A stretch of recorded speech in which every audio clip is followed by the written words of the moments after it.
Нешто што ми го одрече вниманието, баш тој и балансија што го спомна директорката, значи предвидени вработувања за 4 македонци. И јас лично и некои партија се залагаме за вработување само за основа на стручност и компетентност. Сметам дека ова е дискриминација, за да биде дискриминацијата поголема, сакам да укажам на недостатоци баш на таа методологија, врз основа на која се врши распределката на новите работни места според етничката припадност. Директорката сигурно е запознаена, значи не знам дали го воочила проблемот и недостатокот на оваа онлайн алатка, ама ќе пробам да објаснам. Значи, во делот кај што стои вработени, моментално вработени, пишува 13 македонци. Се земаат во предвид податоците од пописот на населението од 2002 година, значи процесуалната застава. И лично јас пробав да видам како функционира тој балансен калкулатор.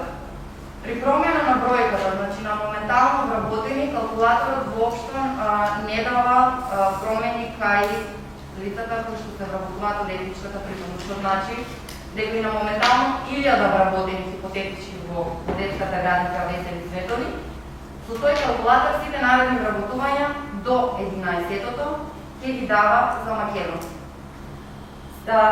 Кога горе, значи во овој дел број на нови вработувања, ќе се внесе бројката 11, тогаш калкулаторот ќе покаже вработување за едно лице од ромската заедница. Што значи при предвидување на нови вработувања под 11, значи 10, 9, па се до 1, секогаш како нови места ќе ги дава за македонци новите вработувања.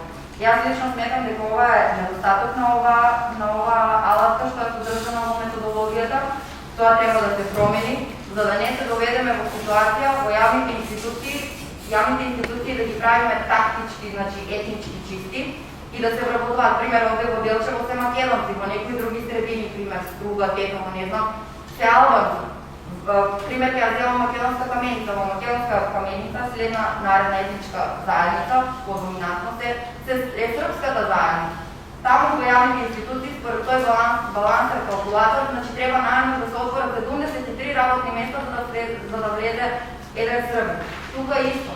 Значи треба најмногу да се отворат 11 работни места во институцијата за да добиеме работно место кој што би го припаѓало според тој калкулатор на лице од друга етничка заедница. Еве апелирам, мислам дека тука ќе биде и градоначалникот.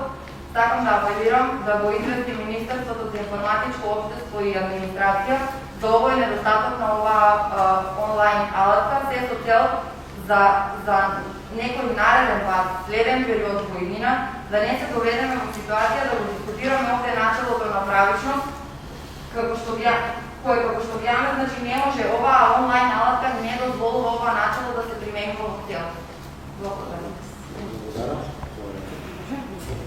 Почитувана советничке, мислам дека прашањето ви е на место, меѓутоа, како што кажавте, вие од Левица се залагате за тоа, еве, како Левица, малку повисоко заложете се директно во Министерството за информатичко општество и мене ќе ми биде драго, затоа што е очигледно и дека е така. Се согласувам со вас, меѓутоа нешто што работи како алатка на ниво на државна институција, на министерство, ние лично од овдека не можеме да го промениме. Можеме само некои ситни сугестии кои ќе не повикаат, кои ќе побараат мислење од нас како установа да им дадеме, да го ред, меѓутоа конкретно барање. Еве, искористете го правото од повисоките инстанции, што се залагате за тоа, мислам дека ќе можете да промените нешто, инаку се до тогаш ние мораме како установа да се држиме до методологија за планирање на вработувањата во јавниот сектор, согласно начело за соодветна и правична застапеност. Тоа е документ кој што е донесен, балансерот е со еден клик на компјутерот, се надевам дека ви е јасно, сте пробали и вие,